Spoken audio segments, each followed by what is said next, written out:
bienvenidos a La Hora Liberal, nuevamente junto a Ignacio Briones. Ignacio, ¿qué tal? Bien, Gonzalo, ¿tú? Y un gran invitado, un amigo en común que tenemos, a mí me tocó conocerlo, bueno, a ti también, en Horizontal. Fue director ejecutivo Horizontal. Director ejecutivo Horizontal, además larga trayectoria pública, que tú, sí. Sebastián Izquierdo, lo presentamos. Bienvenido, Sebastián. No, muchas gracias por la invitación. Economista, fue director de la Agencia de Calidad de la Educación, fuiste superintendente también de educación. Y hoy día coordinador académico del CEP. El Centro de Estudios Públicos, sí. Así es. Trabajé en Horizontal, en la UAI, así que he trabajado con ambos. Sí, pero sabe mucho de educación, Sebastián, en la práctica. Probablemente nunca has estado privatizado, ¿no? Mi segundo trabajo fue en una empresa de línea aérea. Ah, ya tuviste un periodo... Sí, pero trabajaba como economista, así como, literalmente estimándola. Economista de la Chile. Sí, economista. Oye, a todo esto, yo creo que no podemos solayarlo, ¿no? Esta semana el actual decano de la Facultad de Economía y Negocio de la Chile, José Gregorio, economista muy conocido, expresidente del Banco Central, exministro, hizo un discurso de aquellos, ¿no? En la graduación académica, digamos, de la FEN. ¿Qué te pareció, Sebastián? Tú que eres de la casa. Recordemos lo que dijo, así rápidamente. A ver, dale tú. No, básicamente en el discurso de grabación le dice a los alumnos, oye, usted al salir de esta escuela, que es una de las mejores, si no la mejor, según él, son de la elite, tienen gran responsabilidad, pero no se crean el cuento, no sean arrogantes, sean humildes, porque yo les voy a contar una historia. Y empezó a contar la historia de el presidente Boric y su grupo, Jackson, sin nombrarlo, nunca lo nombró. Nunca los nombra, pero dice, bueno, ellos que iban por todo, que venían a cambiarlo todo, la revolución, hicieron las marchas, después la nueva constitución, el octubrismo, y que ellos lo van a cambiar todo y que tenían la moral superior, y mira dónde están. Dijo una cosa brutal, lo tuvieron todo y lo perdieron todo. Sí. ¿Qué te pareció, Sebastián? Para la Chile hacer un discurso de esas características es bien extraño. Porque tiene un tinte político ¿Arriesga funa? Evidente. En la Facultad de Economía las funas, los paros son más bien escasos, a diferencia de otras facultades. No es que no han habido, pero... Además estamos en noviembre, queda poco. Queda poco. Ahora, yo comparto con el fondo de su crítica. Me hubiera gustado que lo hubiera dicho más bien antes, porque ahora sabemos que está... Es un gobierno que su aprobación está baja. Él fue por el rechazo, ¿cierto? ¿La vez pasada? Sí, fue por el creo rechazo. que sí. Sí. ¿Y ahora va por él? ¿A favor? No ha dicho. No ha dicho nada. Yo creo que íntimamente me tinca. Si no ha dicho nada, sospecho que no está por él en contra. Pero eso ya es una intuición. Sí.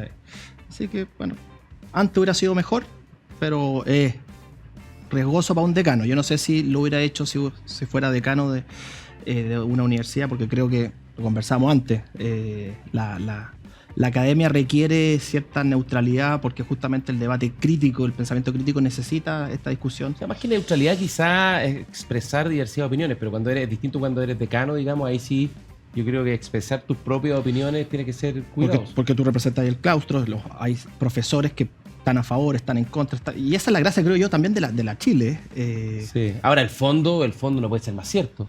Fueron por todo y lo perdieron todo. O sea, yo creo que en muy pocas palabras resume de muy buena manera lo que le pasó a la izquierda del Frente Amplio, radicalizada a este país, digamos, en los últimos 10 años. Pero yo creo que el fondo, sobre todo, dejo de lado el ejemplo, porque uno podrá tener discusiones sobre el ejemplo puntual, pero el punto de fondo es la arrogancia, ¿no? Yo creo que una crítica a la arrogancia, que es algo que a todos nos puede afectar, sobre todo cuando tienes una buena formación y crees que lo sabes todo. Y cuando tienes un ascenso tan meteórico. ¿No es cierto? Sí. Y entonces uno lo ve, digamos, en el voluntarismo como mecanismo de acción política. Yo creo que siempre lo hemos dicho en este programa, fatal. Es pensar que porque yo tengo buena voluntad y yo me la sé todo, yo voy a refundar el mundo y voy a cambiar todo. Y lo que se hizo antes era todo malo porque eran todas malas personas y tenían una moral distinta, ¿no? Y eso se cae a pedazos. Y eso es válido aquí, es válido creo en Argentina. Esta persona, el presidente Milei, que dice yo voy a cambiar todo de un paraguaso y no voy a ser cobarde, no voy a el mundo real es con guitarra, si eso lo sabemos, no basta la buena voluntad. En la política, lamentablemente, tú tienes que hacer pactos infames, que no son los que a ti te gustaría, porque es la única manera de avanzar. La democracia supone pactos con el adversario. Ya lo decía Max Weber, ¿no? Lógico. Ya lo decía Max Weber, que la democracia en el fondo es un pacto con el demonio. En el sentido que el bien no siempre produce el bien y el mal no siempre produce el mal. El que no lo entiende, estoy citando a Max Weber, no entiende nada de política, es un niño políticamente hablando. En Los Reyes Malditos, ese libro hablaban de los pactos infames. Pero Bueno, es lo mismo, ¿no? Pero para eso tú necesitas que tu oponente en política sea tu adversario y no tu enemigo. Por eso que esta lógica del amigo y enemigo, que tiene implícita esta idea que yo soy superior a ti, y te miro para abajo, es fatal porque al final no logra nada. Oye, Sebastián, y el otro tema de la semana, vino un ingeniero de la Chile, que me parece también, expresidente, que es el único expresidente vivo de la democracia cristiana, el presidente Frei Ruiz-Tagle, que se pegó, digamos, un discurso aquello y dijo, vamos por él a favor. Y lo explicó por qué. ¿Qué te pareció también? Y vamos a entrar al tema que yo creo que es el más importante y el que tenemos que aprovechar con Sebastián, ¿no? Que tú eres el coordinador académico del CEP, se publicó la encuesta CEP, la CEP que es una encuesta distinta y podría aprovechar de explicar por qué es distinta y por qué en el fondo en general se valora más por su metodología. El presidente Frei, bueno, básicamente va contra su rebaño, contra la DC, fija una posición por él a favor. La encuesta CEP mostró a mucha gente todavía muy indecisa respecto al tema del plebiscito. Entonces la pregunta es, ¿qué te pareció su intervención? Y si es que crees que hay una chance que pueda mover o no la aguja, esa intervención o ese tipo de intervenciones. Yo creo que siempre es bueno que un expresidente de la República dé argumentos a favor de una u otra posición. En su momento hemos visto también a otros presidentes y por lo tanto creo que el presidente Frei hizo lo correcto. Casualmente yo estoy en la misma posición que él y por lo tanto sus argumentos me hacen Va a votar a favor. Voy a votar a favor y me hacen sentido.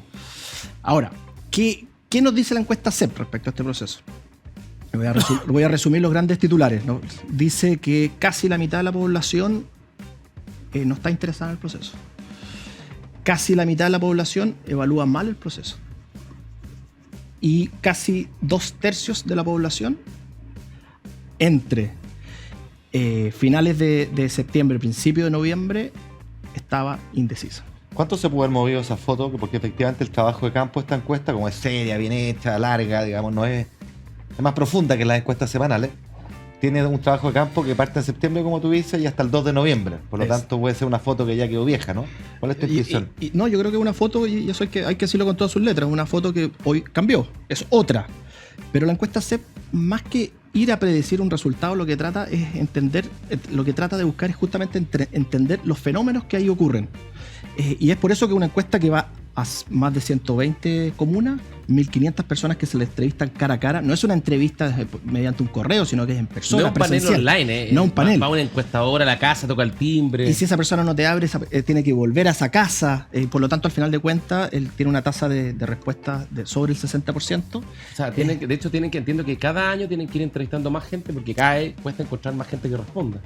Tú no puedes ir a buscar las casas así como discrecionalmente. Esto es un muestreo aleatorio. Es aleatorio en 3 etapas. Estamos hablando de una encuesta que dura más de 30 minutos y se conversa de muchos temas. Lo que menos se conversa justamente es de temas más bien políticos. Hay principios, las preocupaciones de la gente, etc. Y ahí, cuando uno le pregunta el proceso constitucional a la gente, uno se da cuenta, claro, el a favor es solo un 8%, el en contra un 30%, es decir, es el en contra 4 veces más. Sí, pero 2/3 no saben. Obviamente que esos 2/3 hoy día, por supuesto que me imagino yo que han bajado porque empezaron las campañas, empezó la franja. En ese momento solamente el texto se había aprobado al final de ese proceso. Por lo tanto, es de sumo orgullo que ese porcentaje se vea reducido. Ahora, nosotros en esa encuesta... Perdón, solo un punto. Si tú tomas la encuesta, las típicas de paneles online, ¿no? La Academ, la Pulso Ciudadano, qué sé yo, Criteria, en fin... y en el mismo periodo, yo estoy seguro que todas tenían una mucho menor tasa de indecisión que la CEP. Sí, o sea, probablemente la CEP lo que está mostrando es que cuando tú haces realmente un muestreo, como son los métodos estadísticos, y vas a buscar aleatoriamente a las personas para reflejar bien la opinión pública, probablemente el nivel de indecisión es más alto, pero yo sospecho que los paneles probablemente deben tener algún sesgo de selección, porque el tipo que responde un panel es alguien que debe tener algún grado de interés mayor, ¿no? Tenéis tres diferencias. Uno, la metodología es 100% aleatoria, las otras no. La otra diferencia es que efectivamente tú vas a esa casa en varias oportunidades y por lo tanto la persona que es más apolítica, que dice, no, yo no te quiero contestar, no estoy ni ahí, tú en la Que en la encuesta segunda le llegáis un Super 8 para que te responda. vaya en mejor horario, etcétera. Y hay ciertos incentivos, pero para los encuestadores, no para las personas. Y la tercera diferencia, creo yo que es fundamental, es que la encuesta CEP lee las 3 alternativas. No todas las otras encuestas leen las alternativas. O sea, en la otra encuesta te dicen está a favor o en contra. En la encuesta CEP está a favor, en contra o aún no lo ha decidido. No quiero decir que las otras encuestas no lean las 3 alternativas. Hay unas que sí y otras que no. La mayoría no. Oye, Sebastián, y de lo que tú has visto en la encuesta, de lo que ustedes han estudiado, han estrujado, ¿qué hipótesis tienen respecto? Porque hay tanto, primero, porque hay tantos intereses, y segundo, porque hay una visión tan crítica. ¿Dónde crees tú que está el fondo del asunto, de la distancia, de la frialdad con que la ciudadanía ha enfrentado este segundo proceso? Bueno, la CEP tiene una pregunta que es súper decidora, que es ¿cuánto usted cree que el problema, que sus problemas se van a resolver mediante la Constitución? Y en torno al diciembre del 2019, es decir, en pleno estallido social, era un 56% de las personas se iba a resolver. Hoy día estamos en una cifra del 14, 19%, bastante más baja. Entonces, la gente ya no cree, ya no es una lámpara mágica de Aladino, digamos, la Constitución. Pero eso lleva a una pregunta que aprovecho de hacerte la entre líneas, que es ¿cuánto del gobernar debiera hacerse cargo del sentimiento de opinión pública en el momento dado? Porque lo que demuestra eso es que las preferencias, las preocupaciones cambian, pero de lado a lado. De hecho, el mejor ejemplo, hace 3 años, una gran mayoría de los chilenos abrazaba el octubrismo, según las encuestas, y hoy día el fenómeno contrario. Entonces, al final uno dice, bueno, los políticos tienen que regirse por las encuestas y lo que demuestran que la ciudadanía quiere en un momento determinado, o en realidad tienen que ser más por convicción. Esa es una pregunta bien de fondo, creo yo. Es que yo por eso creo que la encuesta CEP tiene una gracia que no tiene la otra encuesta, es que permite tener la mirada larga. Cada una de estas preguntas se miden hace mucho tiempo, estamos hablando de la versión 90. Por lo tanto, uno tiene que ser súper claro que hay ciertos pics, pero la verdad es que cuando uno ve esto más con la mirada larga, más bien es más estable.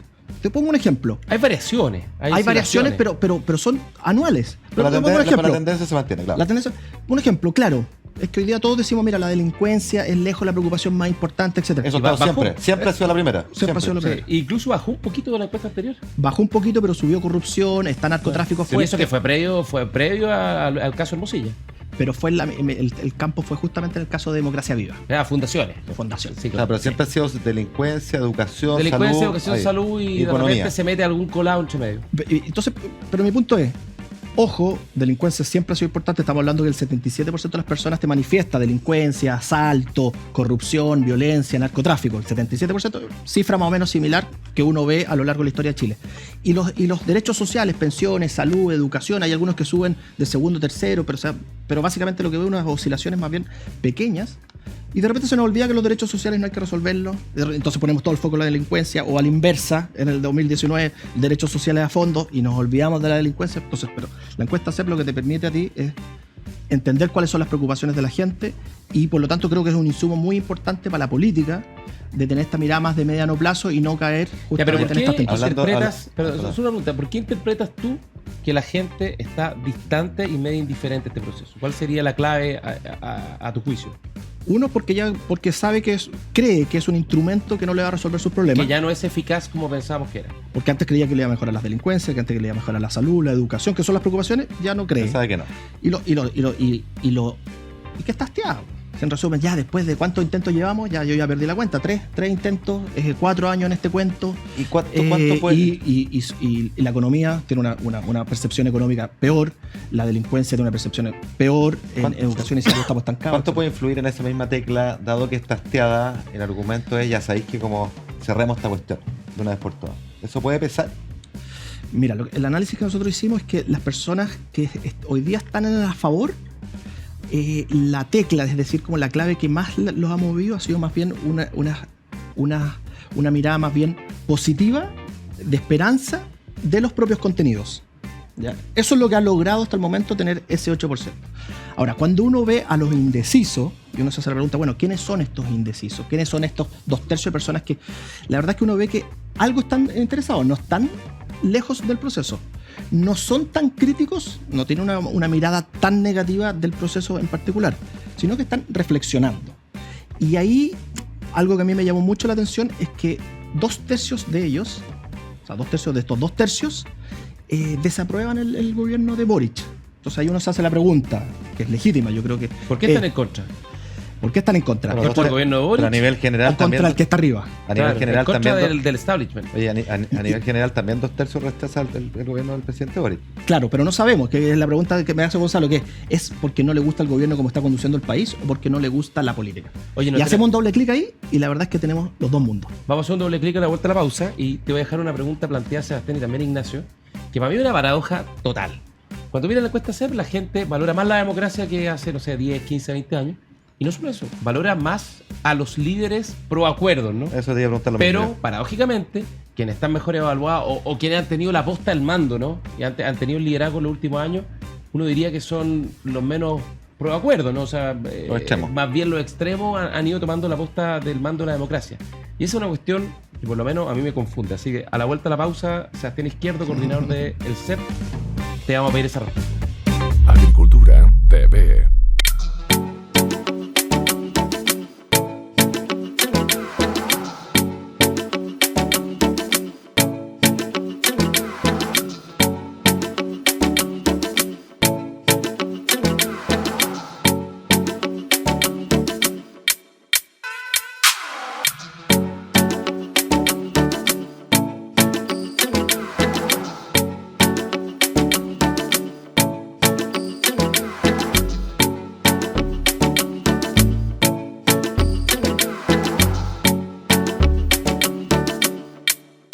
En Super Show comenzaron días sin IVA. 19% de descuento en alimento Dog Stream y Cat Extreme. 19% de descuento en arenas America Liter, Decapet y Sanicat. Válido en tiendas y supershow.cl.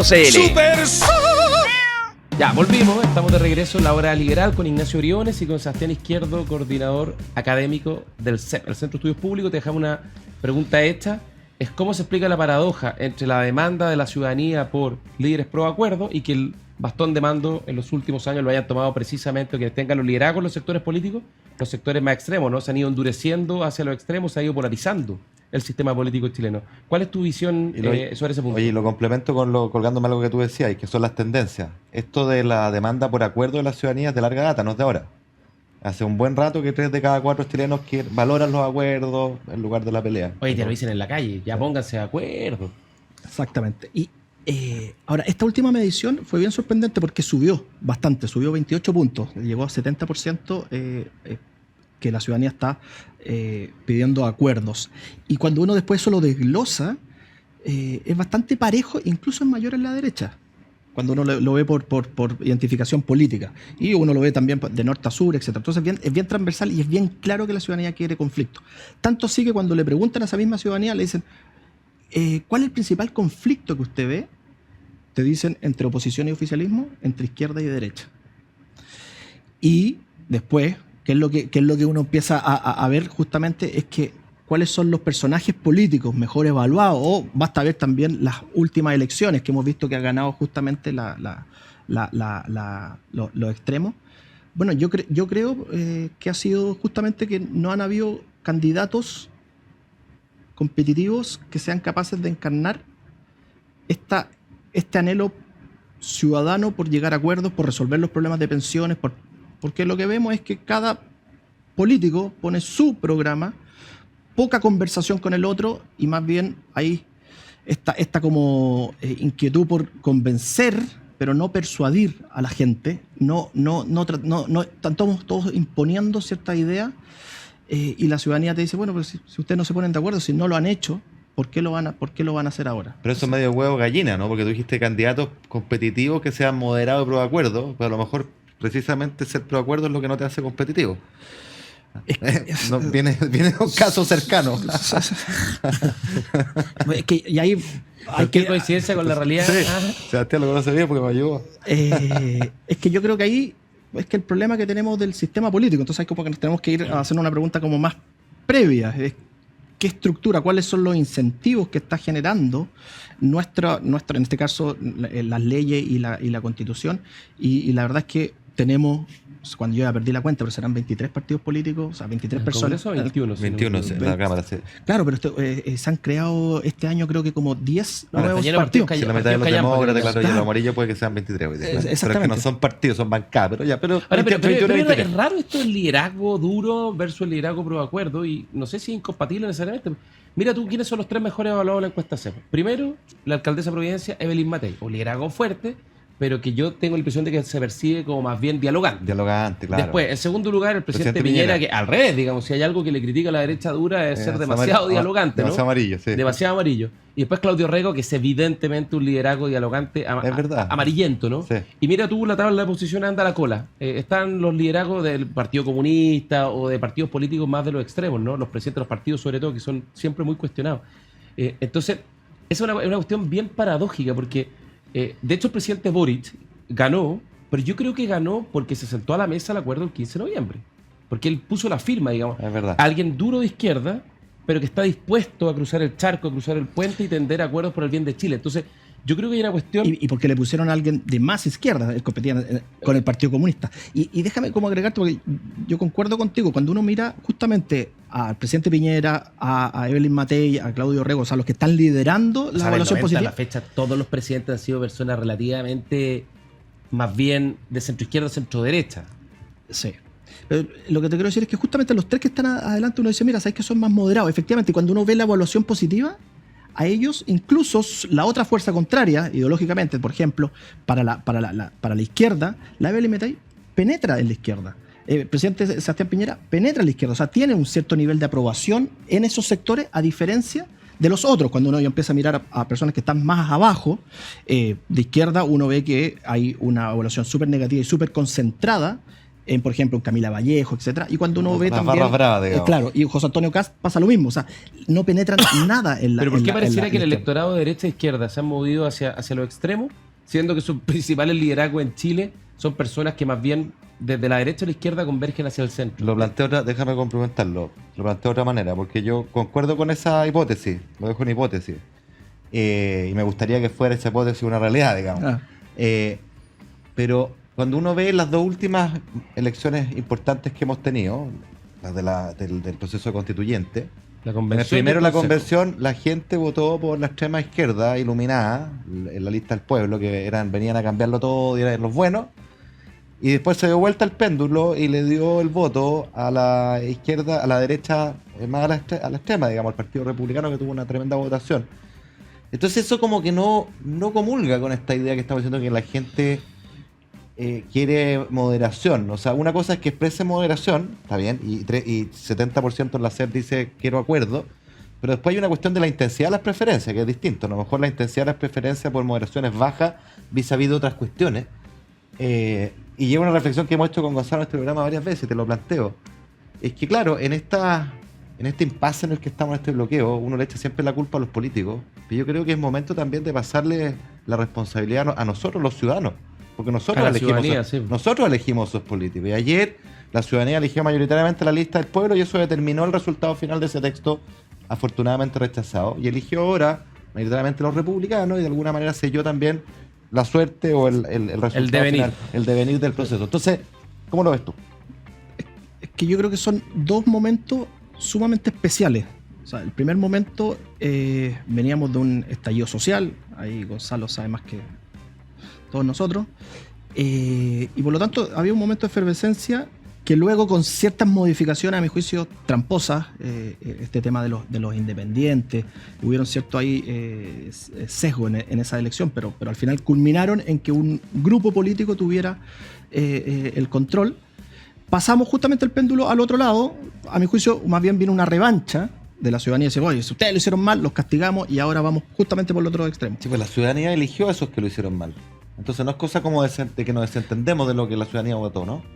Exactamente, pero veníamos de un estallido social. Entonces y después veníamos de un momento que la fallida convención había propuesto algo extremadamente extremo. Nos fuimos también a un extremo. Entonces lo que yo pienso en realidad es que son dos momentos más bien extremadamente especiales, y yo los sacaría del análisis, porque creo en que estadística diríamos es un outlier. son dos que hay que outliers. aislar, digamos. Sí, creo yo. Y Difícil aislarlo. más bien es entrar como en el que el péndulo volvió ya, puede estar un poco más a la izquierda, puede estar un poco más a la derecha, etcétera, pero volvió más a la racionalidad. Y así lo muestra la encuesta CEP. O sea, la encuesta CEP lo que muestra es que en diciembre del 2019 todos los indicadores de principios, de democracia, de acuerdo, etcétera, ¿Está sólido? no, cayeron, ¡pum! Hubo un cambio fuerte. Y después eso se empieza gradualmente. Pero ahora, claro. No, claro, ahora al volvimos. estallido, Claro. la cuestión Entonces ahora volvimos a la serie histórica, en resumen. Volvimos a este péndulo más bien. Es que en el estallido pasó una cosa impresionante. Si uno se acuerda, la encuesta CEP que salió en diciembre después del estallido, mucha gente a favor de la violencia o no criticándolo, la gente completamente crítica de la acción de Carabineros Así en es, cualquier ámbito. O sea, la Carabineros en la práctica no podía hacer nada. Y todos los liderazgos políticos impugnados. Ahora sí tengo la impresión de que hay una cosa que hay que preocuparse en la última encuesta CEP, y ahí te quería ver tu opinión, que uno ve que efectivamente hay algunos que están más arriba, hay otros que están más abajo, pero todos cayeron. Nadie subió, no hay ningún líder, hombre o mujer de la política chilena que haya crecido en esta encuesta, y por el contrario, buena parte de los liderazgos bajaron en su aprobación y aumentaron en su desaprobación. Y a mí me preocupa porque uno mira la CEP y se cuela, y esto es previo al caso Hermosilla, el tema de la corrupción. Entonces, siempre estamos como que viene el lobo con esta idea que va a venir el líder populista, ¿no? Como ha pasado, como pasó en Brasil, como pasó en Argentina, y que arrasa con todo. No sé si tú crees que ahí hay espacio para que eso ocurra en Chile. ¿Puedo complementar algo? Porque estamos muy coordinados con Gonzalo, si no nos coordinamos brevemente. No, porque lo mezclo con otra pregunta, que también es una clásica en el CEP, que es la disposición a sacrificar libertades y democracia Por ganar en seguridad. pos de mano dura. Sí. Y el dato último es bien alarmante, y eso tiene que ver con el déficit de la clase del mundo político de dar solución al problema de la delincuencia. Entonces volvemos al huevo gallina. Y en la clave que estábamos hablando delante, los extremos, no sé, uno siempre los tiende a fijar en las categorías tradicionales de izquierda, derecha. Pero a lo mejor acá puede haber una persona que no sea percibida como extrema, pero que es extrema en el sentido que es un populista, que viene a poner la solución mágica a la delincuencia. Y ese creo que es otro riesgo que conversa con la pregunta que hacía Gonzalo, ¿no? ¿Cómo lo ves tú? Sí, efectivamente hay un riesgo latente. Hay un 45% de las personas estaría dispuesto a suprimir sus libertades por que le resuelvan el problema de la delincuencia, cosa que estamos viendo también con los estados de excepción en el sur de Chile. Y cuando a mí me llama mucho la atención, porque generalmente uno dice, mira, la mayoría de los chilenos les gusta la democracia. Sí, efectivamente, un 52%, eso no ha variado mucho en el último tiempo, pero hay un 24, un 25, o sea, un 4% de la población que la verdad es que te dice, mira, si me resuelve el problema, si es un régimen, si es autoritario, un régimen democrático, me da lo mismo. O sea, hay un 4% de la población que no está ni ahí. Está ni ahí, está muy desafectada. ¿La población es más de izquierda o de derecha o más político? No se identifica.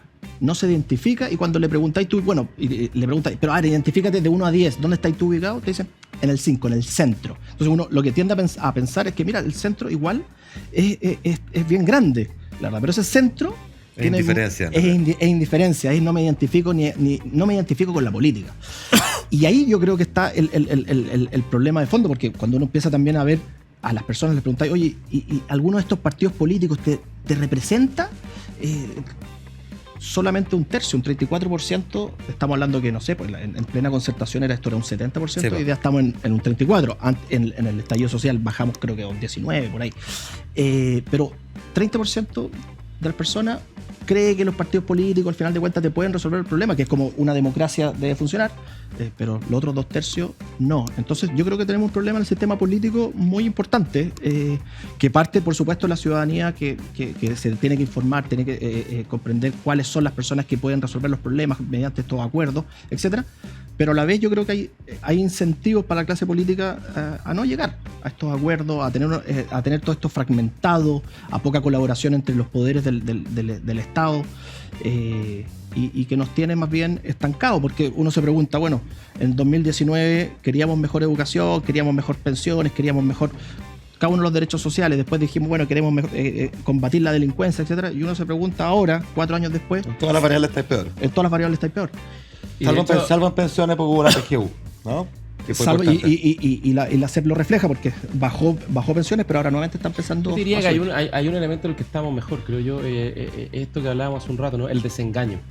Yo creo que ha sido, o sea, de las cosas positivas de este proceso, es que nos hemos desengañado de la potencialidad de la política. Esto de pensar de que la política te va a traer, o algunos políticos te van a traer soluciones mágicas, lámparas de Aladino para solucionar todos los problemas, yo pienso que la gente queda un poquito vacunada contra ese fenómeno. Yo no estoy tan seguro, fíjate, yo creo que el fenómeno sigue existiendo, pero en clave distinta. Dos razones. Uno, cuando uno ve las campañas de lado y lado, la prueba y el rechazo, son todas, o que esto es maravilloso, te va a solucionar todos los problemas de la vida, a favor. ¿Dónde he visto eso? Yo lo vi el año pasado en la franja contraria, digamos. Y el rechazo es todo un desastre. No hay punto medio, no hay una cosa honesta de, oye, acá hay cosas muy buenas, hay cosas no tan buenas, y usted Pero una pregunta, Ignacio, decide. ¿eso es más de la elite o eso más de la ciudadanía? Porque yo creo que la oferta de la elite, de la dirigencia política, sigue un poquito intoxicada, ¿no? Con esta borrachera de los extremos polarizados, el octubrismo y las posiciones más duras. Pero yo creo que la gente hoy día, un poco lo que te muestra la CEP, está muy distante, y por lo tanto yo creo que en el fondo hoy día lo que hay, que puede ser malo, es una pérdida fuerte de la credibilidad de la política como mecanismo para procesar las tensiones y las dificultades y los problemas que enfrenta la gente. Pero ojalá te equivoques, o sea, ojalá tengas razón, pero yo tengo la impresión de que no estoy tan seguro que el fenómeno ha cambiado. Yo creo que se ha movido de código. O sea, si uno ve la elección del presidente Boric, de algunos lo advertimos con mucha claridad, era una promesa fatua, digamos, incumplir. Era un programa maximalista que básicamente iba a desilusionar expectativas sí o sí.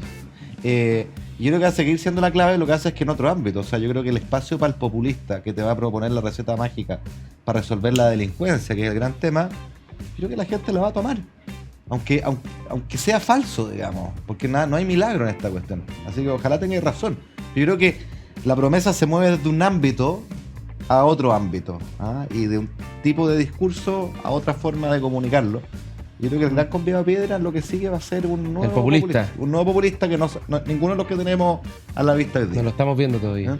Sí, no, yo tiendo también en este caso a coincidir con Ignacio. Yo creo que el riesgo está. Yo creo que el riesgo está de que llegue, que pueda llegar un populista, porque justamente la oferta hoy día que la política está entregando no está siendo bien percibida. Hay una opinión muy crítica de la política hoy, y por lo tanto necesito a alguien de afuera de la política para que resuelva justamente estos problemas que este tipo de personas no me lo ha resuelto por varias razones.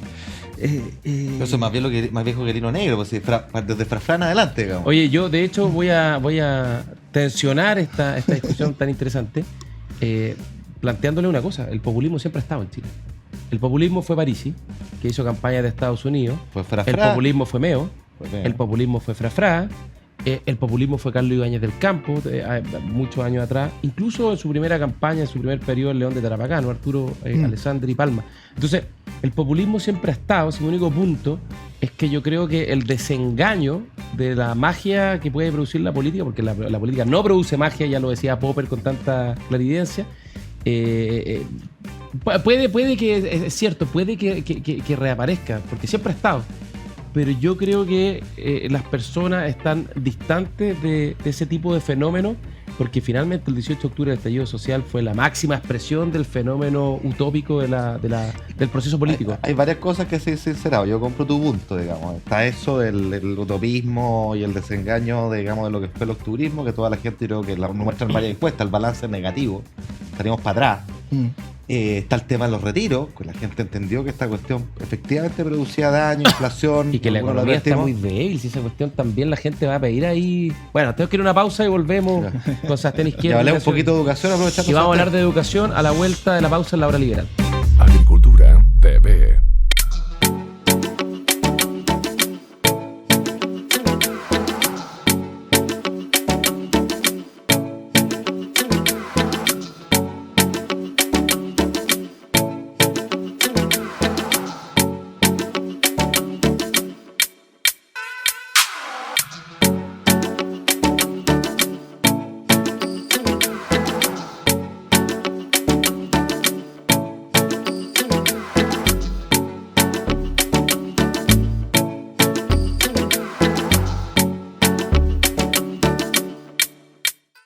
En Super So comenzaron días sin IVA. 19% de descuento en alimento Dog Stream y Cat Extreme. 19% de descuento en arenas América Liter, Tecapet y Sanicat. Válido en tiendas y superso.cl. ¡Super So! Estamos de regreso en la hora liberal con Ignacio Briones y con Sebastián Izquierdo, economista y coordinador académico del CEP, que además de ser coordinador académico del CEP, ya lo decía Ignacio ante la pausa, tiene una tremenda trayectoria en materia de educación. Tú, Sebastián, fuiste director de la Agencia de Calidad, fuiste superintendente de educación, es un tema que tú manejas bien y el tema de educación yo creo que es posiblemente de los temas donde más lamentablemente hemos desatendido nuestras responsabilidades. Digo, sale con fuerza en la última cepa, ojo. Y de manera transversal. Sí. Claro, es que yo creo que la crisis de los sistemas locales de educación, la crisis de la educación pública, ha gatillado, digamos, quizá en buena hora, ¿no? Una preocupación sobre un tema que para mí es como, junto con la seguridad, la economía, es probablemente el tema más importante, sobre todo desde un punto de vista liberal, ¿no? Nivel a la cancha, es lo que hace que la democracia finalmente tenga un sentido moral, ¿no? Que se igualan las oportunidades y todos pueden tener expectativas razonables de poder desarrollar su proyecto de vida.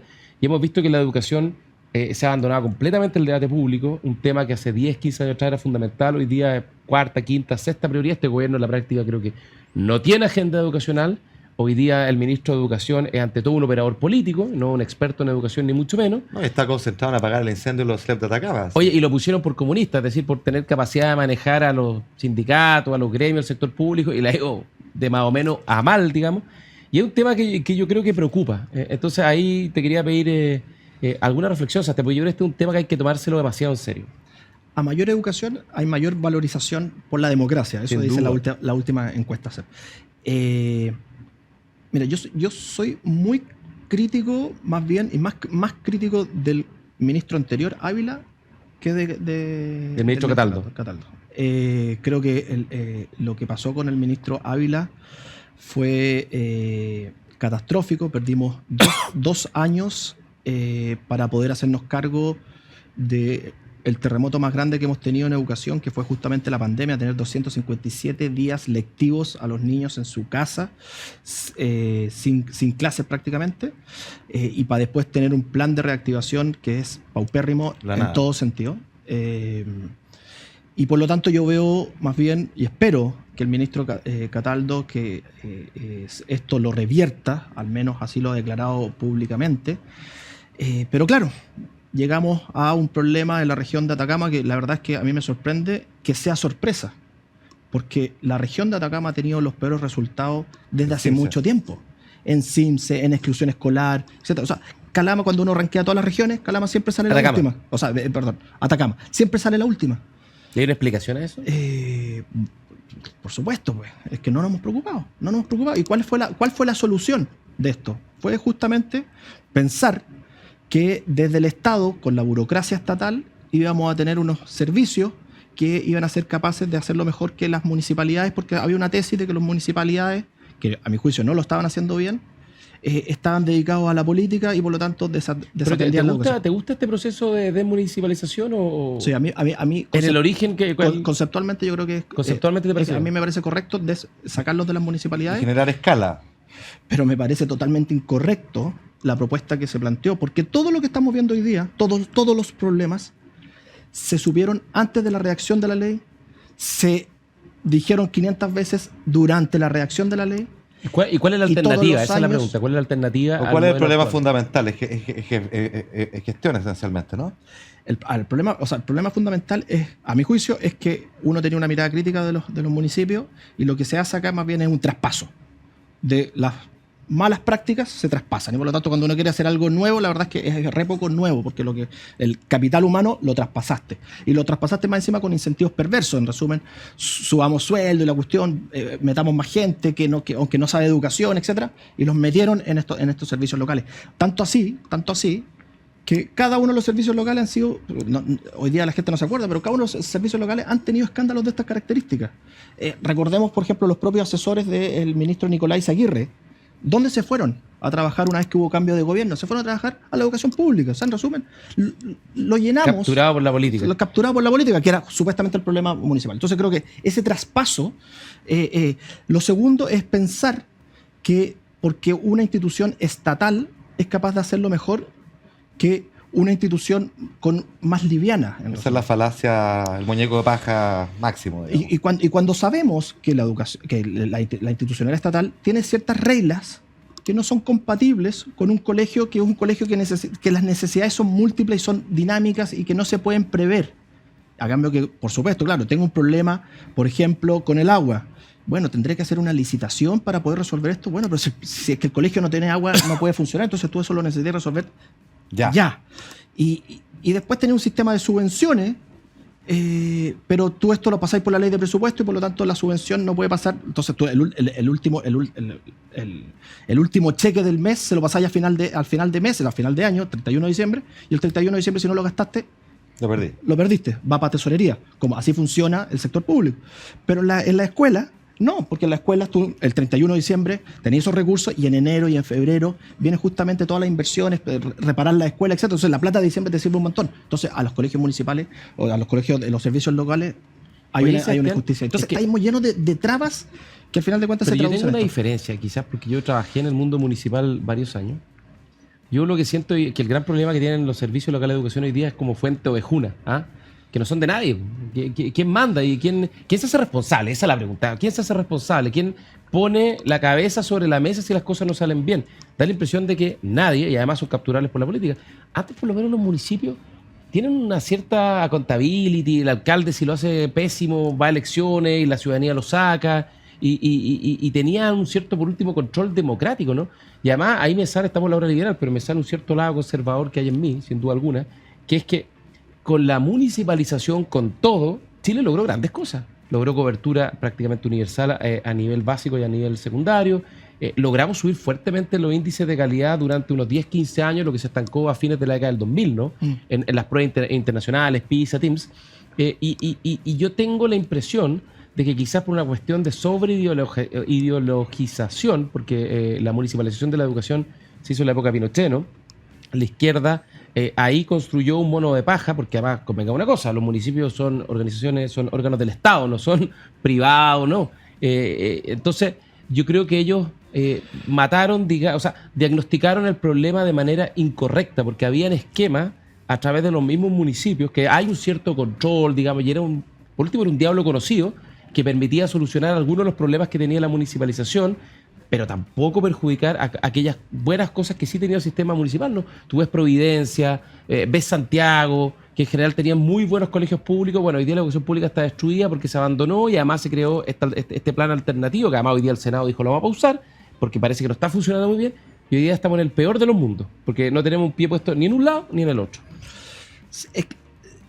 Concuerdo, hay municipalidades que lo estaban haciendo bastante bien y uno se hace la pregunta por qué vamos a cambiar esa receta, y por lo tanto no tiene totalmente lógica. Entonces acá se ocupó una regla a rajatabla para todo. Yo, por supuesto que no es blanco ni negro, concuerdo, pero el punto es que también teníamos escuelas, municipios muy vulnerables que no logramos ni con todo el apoyo despegar.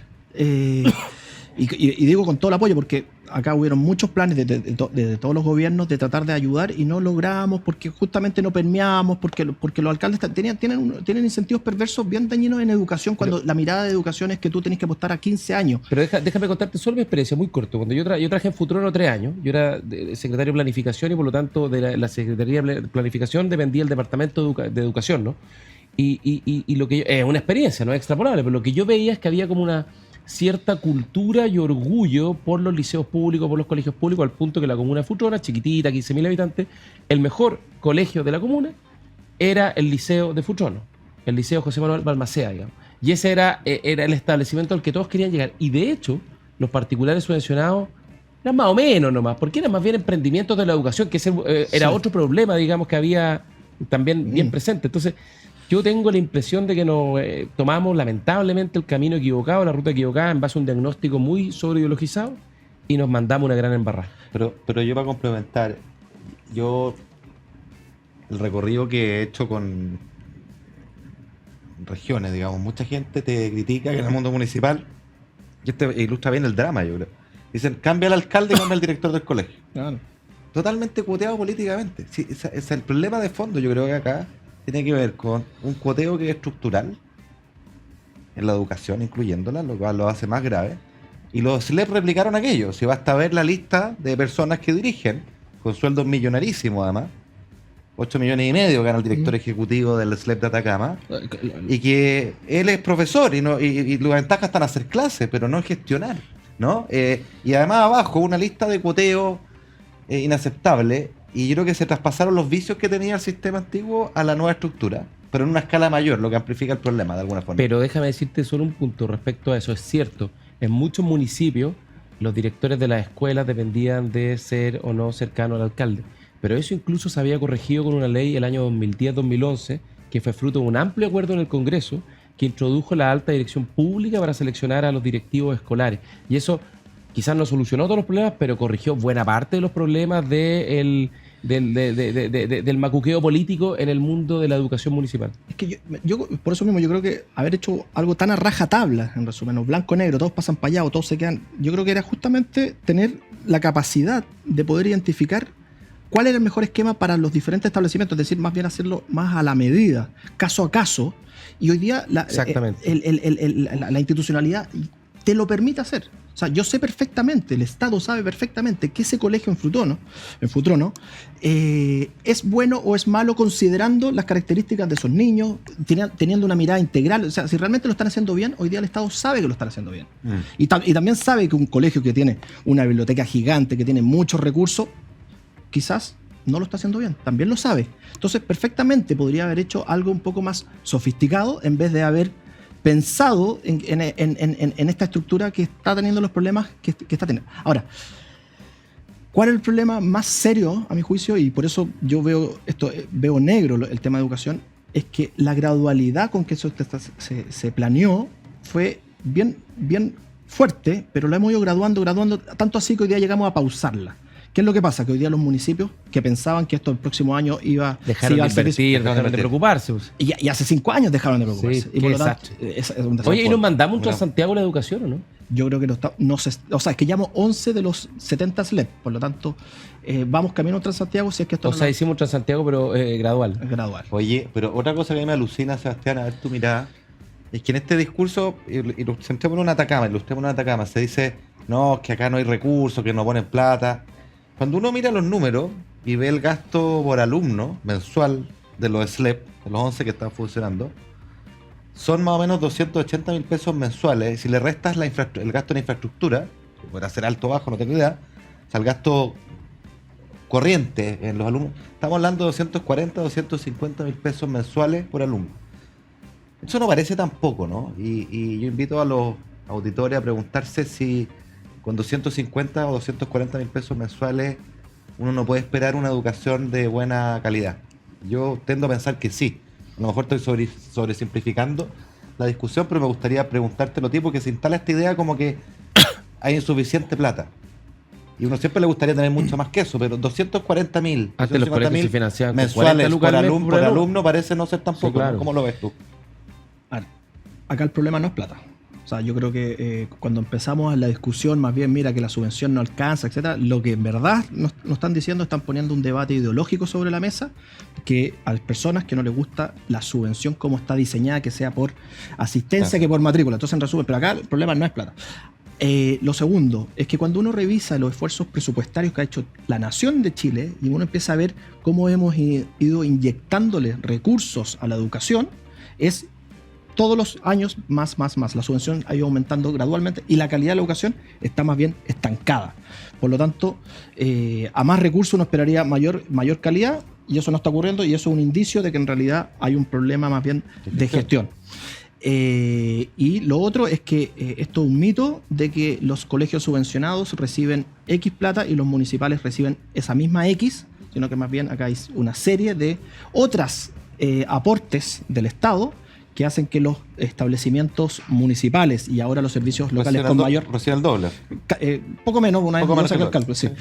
Reciben bastante más recursos y cuando uno ve la calidad, incluso ponderando las características propias de los estudiantes, el nivel de recursos, etcétera, la verdad es que lo estamos haciendo mal. En el servicio local de Atacama, ese servicio local bajó sus resultados.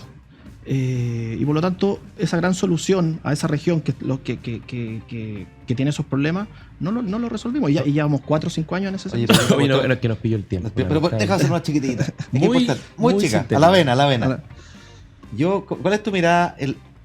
Lo de Atacama es una vergüenza. O sea, 3 meses le mataron el año a esos alumnos y sin sanciones. No sabemos si le recortaron el sueldo a esos profesores, pero sobre todo la ley, el estatuto de docentes es clarísimo en señalar que tú puedes desvincular al profesor por inasistencia, por no cumplir con sus obligaciones. Hay inasistencia reiterada, es decir, 2 o más días sin hacer clase. Acá llevaron casi 3 meses. ¿Por qué no se aplica la ley? La semana pasada el ministerio estaba en una encrucijada porque la subvención se paga con una fórmula que es como el promedio de los 3 últimos meses de asistencia, y como llegábamos justo a los 3 meses tenía que pagarle literalmente 0. O sea, 0 recursos, por lo tanto no se podían pagar los salarios. ¿Y qué es lo que hicieron? Firmaron un acuerdo de que se comprometieron a recuperar esas horas. Pero en realidad ni siquiera hablan de la cantidad de horas, yo me comprometo en el verano a hacer la hora, sino que más bien hablan de vamos a recuperar la pedagogía, es decir, 0 accountability. Y con eso bypasearon, y por lo tanto hoy día a esos establecimientos educacionales le están pagando Los sueldos por clases que no se hicieron. como si nada hubiera pasado. ¿Y despido? Y 0 despidos, claramente, porque estaban tratando de negociar esto, y por lo tanto despidos quizá era incendiar la hoguera, pero yo creo que en este tipo de circunstancias debería valer más bien el derecho de los niños por la educación, más bien que el derecho laboral. Parafraseando al decano de la Facultad de Economía de la Chile, a José Gregorio, hubo una izquierda que fue por todo y se mandó una tremenda embarrada con un costo inconmensurable para los niños de Chile, y lamentablemente una centroizquierda que se emborrachó con eso y no dijo nada. Exactamente, porque esto lo impulsó Revolución Democrática. Recuerden que el propio Oye, este es el jefe programa, de segundo piso... Oye, con nombre y apellido, este es el programa de gobierno de la presidenta Bachelet II. Nos vamos. ¿Qué estás leyendo? ¿Alguna recomendación para nuestros auditores, televidentes? ¿Algún buen libro? El mismo libro que tú. ¿Cuál? El delirio... Delirio americano, Carlos Granés. Exactamente. Bueno, Ya lo recomendamos. historia de poetas y políticos. Hoy en la página 70, que como conversamos al inicio, es medio fome al principio, muy largo, muy descriptivo, pero dicen que los siguientes capítulos son excelentes, así que... Y estuvo en Chile hace poco, Estuvo hace un par de semanas, lo trajo el CEP. Sebastián Izquierdo, Ignacio Briones, muchas gracias, nos vemos la próxima semana. A ustedes que nos escuchan o nos ven en la casa,